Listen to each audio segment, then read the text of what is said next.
প্যান্ডেলটা কিন্তু ফাইবার দিয়ে কাজ করা হচ্ছে। আইটিআই মোড়ে লুমিনাস ক্লাবের দুর্গাপুজো প্যান্ডেল কবে উদ্বোধন হবে? তুলসী মঞ্চর পাশেই কিন্তু এরকম ঢেউ খেলানো সারা প্যান্ডেল জুড়ে কিন্তু রয়েছে। নদিয়া জেলা নয়, পশ্চিমবঙ্গ নয়, সারা ভারতবর্ষের একটা উপচে পড়া ভিড়। প্যান্ডেলের উচ্চতা প্রায় 180 ফুট। ছোট ছোট ফ্লাওয়ার, খুব সুন্দর লাগছে দেখতে।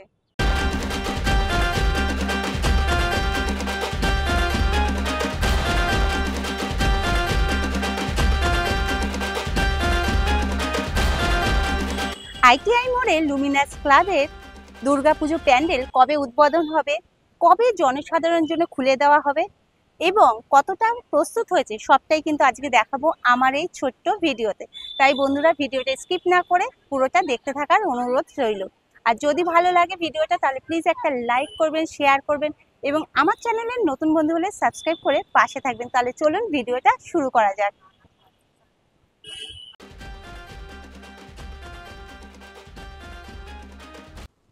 হাতে গুনে আর মাত্র কটা দিন বাকি মায়ের আগমনের, তারই মাঝে আমি চলে এসেছি কল্যাণী। আর কল্যাণী মানে কল্যাণী আইটিআই মোড়ের লুমিনাস ক্লাবে দুর্গাপুজো। প্রত্যেক বছরই আমাদের চোখ ধাঁধানো দুর্গাপুজো প্যান্ডেল উপহার দেয়। তাই আজ আমি চলে এসেছি কল্যাণী আইটিআই মোড়ে লুমিনাস ক্লাবের পূজা প্যান্ডেল কতটা প্রস্তুত হলো সেটাই দেখানোর জন্য। কল্যাণী আইটিআই মোড়ে লুমিনাস ক্লাবের দুর্গাপুজো 2024-এ আমাদের উপহার দিয়েছিল অরুণ মন্দির। সেখানে কিন্তু বিশাল কিন্তু লেজার লাইটের ব্যবস্থা ছিল, খুবই সুন্দর লেগেছিল। এই বছর 2025 কল্যাণী আইটিআই মোড় এবারও কিন্তু আমাদের চোখ ধাঁধানো দুর্গাপূজা প্যান্ডেল উপহার দিতে চলেছে। আইটিআই মোড়ের লুমিনাস ক্লাবের পূজা প্যান্ডেলের এই বছরের থিম হলো মায়ানমারের সিনবিউম প্যাগোডা। দেখতে কিন্তু ভীষণই সুন্দর লাগছে। পুরো প্যান্ডেলটা কিন্তু ফাইবার দিয়ে কাজ করা হচ্ছে। তুলসী মঞ্চর পাশেই কিন্তু এরকম ঢেউ খেলানো সারা প্যান্ডেল জুড়ে কিন্তু রয়েছে। ভীষণই কিন্তু সুন্দর লাগছে দেখতে। পুরো উপরটা যদি আমরা দেখি, নিচ থেকে পুরো উপর পর্যন্ত দেখুন। আর উপরের কাজ কিন্তু এখনো কিছুটা বাকি। বন্ধুরা, পূজা প্যান্ডেলের এটা কিন্তু মেন এন্ট্রান্স। আর এখানটা দেখুন, সামনেটা কি সুন্দর ডিজাইন করেছে। আর এখন কিন্তু আপাতত ভেতরের কাজ আছে, তাই কিন্তু বন্ধ করে রাখা হয়েছে। আর উপরটা দেখুন, মেন গেটের উপরের ডিজাইনটা শুধু দেখুন, কি দারুণ কলকা করা।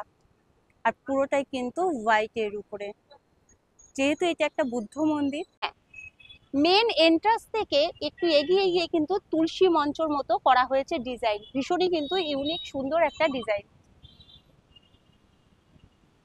প্যান্ডেলের কাজ বন্ধুরা অনেকটাই হয়েছে। আর উপরের দিকটা যদি দেখুন লক্ষ্য করে, কিছুটা কাজ কিন্তু এখনো বাকি আছে। আর ভিতরে আমি একটু যদি জুম করে দেখাই আপনাদেরকে, ভিতরে কিন্তু মানুষ কিন্তু রয়েছে, সেখানে কিন্তু কাজ করছে। তারা অনেক পরিশ্রম করে এত সুন্দর একটা প্যান্ডেল কিন্তু আমাদের উপহার দিচ্ছে। আর এর জন্য কিন্তু তাদেরকেও জানাই অনেক অনেক ধন্যবাদ। আর এবার দেখুন, এবার যদি আমরা আস্তে আস্তে নিচের দিকে নামি, তো নিচের কাজটা কিন্তু যেখান থেকে সবাই মানুষজনরা হেঁটে চলে আসবে, তো সেই জায়গাটাও কিন্তু খুব সুন্দরভাবে করা হয়েছে। এখানে কিন্তু এখন মাটি নেই, যেহেতু বৃষ্টি হচ্ছে, তো এই জায়গাটা প্রত্যেক বছরই করে সিমেন্টের ইট, সেই ইটগুলো কিন্তু এখানে পুরোটাই কিন্তু পাতা হয়ে গেছে। হাতে গুনে মাত্র আর কয়েকটা দিন বাকি, তো তার মধ্যে কিন্তু অনেকটাই কাজ এগিয়ে গেছে। আর এই জায়গাটা দেখুন, প্রত্যেক বছর কিন্তু এই জায়গাটায় ফোয়ারা থাকে দুখানা, তো এইটাও কিন্তু সিমেন্ট দিয়ে পুরো গাঁথনি গেঁথে কিন্তু করা হয়ে গেছে। পুরো প্যান্ডেলটা হচ্ছে হোয়াইটের উপর, বাঁশের উপর ফাইবার দিয়ে পুরো কাজ, তার মধ্যে রয়েছে সূক্ষ্ম সূক্ষ্ম ডিজাইন করা। ভীষণই কিন্তু সুন্দর লাগছে দেখতে। তার মধ্যে যদি আলোর ছটা পড়ে, তখন তো কি বলবো, আমি সেই দিনের জন্য আগ্রহ করছি যে কবে উদ্বোধন হবে আর কবে আমরা মাতৃ প্রতিমা দর্শন করব এবং পুরো প্যান্ডেলটাকে দেখে আনন্দ উপভোগ করব। প্যান্ডেলের পিছন সাইডে চলে আসলাম। পিছন সাইডটা শুধু দেখুন, দেখে মনে হচ্ছে যেন বাঁশের কেল্লায় চলে এসেছি। কত বাঁশ এখানে ইউজ করা হয়েছে দেখতে পাচ্ছেন, আর কতটা উঁচু।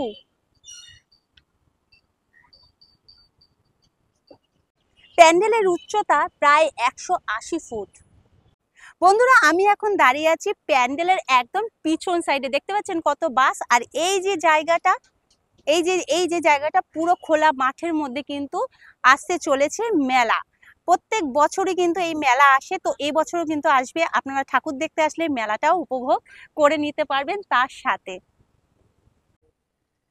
পুরো প্যান্ডেলটা কিন্তু এই ফাইবার গুলো দিয়ে কিন্তু ঢাকা আছে, আর এগুলো কিন্তু সব ডিজাইন হচ্ছে ফাইবারের উপর, আর এগুলোকে কিন্তু ফাইবারের উপরেও কিন্তু আবার রং করা হচ্ছে।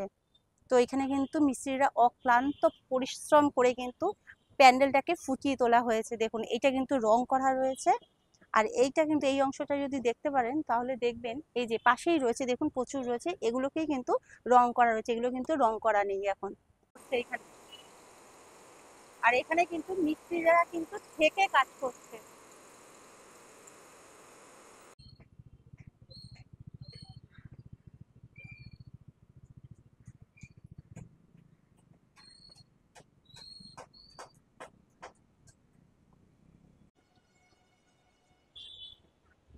এই যে ফাঁকা জায়গাটা আপনারা দেখতে পাচ্ছেন, আর কটা দিন বাদে কিন্তু জনস্রোতে কিন্তু ভাসবে এই জায়গাটা। আমাদের এই লুমিনাস ক্লাবের পুজো গত মানে যবে থেকে খুঁটি পুজো হয় তবে থেকে সবার মধ্যে একটা আগ্রহ থাকে কবে কমপ্লিট হবে। আর নদিয়া জেলা নয়, পশ্চিমবঙ্গ নয়, সারা ভারতবর্ষের একটা উপচে পড়া ভিড়, এবং বাস ট্রেন তোমাদের সোশ্যাল মিডিয়া সবার যেভাবে ভাইরাল হয় তাতে আমাদের খুব গর্ববোধ অনুভব করি। এর জন্য তোমাদের সোশ্যাল মিডিয়াকেও ধন্যবাদ। আচ্ছা, কবে উদ্বোধন করা হবে? আমাদের টার্গেট হচ্ছে মহালয়ার দিন মাননীয় মুখ্যমন্ত্রী ভার্চুয়াল উদ্বোধন করেন। এখনো ফাইনাল ডেটটা পাইনি, হয়তো একদিন আগে আর পরে হতে পারে, সেটা সবাইকে আমরা জানিয়ে দেবো। আর ঠাকুর আসছে কবে? আমরা মহালয়ার 1-2 দিন আগেই চলে আসবো, 19 তারিখ সম্ভবত আমাদের ঠাকুর ঢুকছে। প্যান্ডেল কবে থেকে খোলা হবে জনসাধারণের জন্য? এবং আমাদের অ্যাকচুয়ালি কিছু কাজ থাকে, আমাদের যে উদ্বোধনের পর থেকেই আমাদের খোলার ব্যাপারটা থাকে। উদ্বোধন যদি মহালয়া হয়ে যায় তারপরে প্রশাসনের একটা পারমিশন, যে এত আগে প্রশাসন তাদের পুলিশ তাদের প্রশাসনের দিতে পারবে কিনা। প্লাস আমাদের ঠাকুরটা যখন আসে তারপরে আমাদের সেনকো গোল্ড থেকে প্রায় 70-80 কিলো সোনা থাকে, মায়ের পুরো মূর্তিগুলো সাজায়, সেই সাজাতেও আমাদের 2 দিন টাইম লাগে। যদি ওইটা আমরা মহলার মধ্যে সাজিয়ে দিতে পারি তাহলে আমরা তারপর থেকেই আমরা দ্বার উদ্ঘাটন করে মানুষের যে দর্শনার্থীদের জন্য প্রবেশদ্বার খুলে দেবো। প্রত্যেক বছর তো আলোর একটা চমক থাকে, তো এই বছরে কিরকম চিন্তা ভাবনা আছে? এবার আরো বেটার হবে, এই কারণে আমাদের এবার মণ্ডপটি পুরো হোয়াইটের মধ্যে আলোকসজ্জা খুব ভালো ফুটবে। ভালো। একদম। বন্ধুরা, কল্যাণী আইটিআই মোড়ে লুমিনাস ক্লাবের পূজা প্যান্ডেল মায়ানমারের প্যাগোমা, সেটা কিন্তু আজকে আমি যতটা পারলাম দেখানোর চেষ্টা করলাম, এবং আগামীকালে আবার কিন্তু তার আপডেট আমি দিতে থাকবো। আর যদি ভিডিওটা ভালো লাগে তাহলে প্লিজ একটা লাইক করবেন, শেয়ার করবেন, এবং আমার চ্যানেলের নতুন বন্ধু হলে সাবস্ক্রাইব করে অবশ্যই পাশে থাকবেন। তাহলে ভিডিওটা আজকের মতো শেষ করব। আপনারা সকলে সুস্থ থাকবেন, ভালো থাকবেন, টাটা।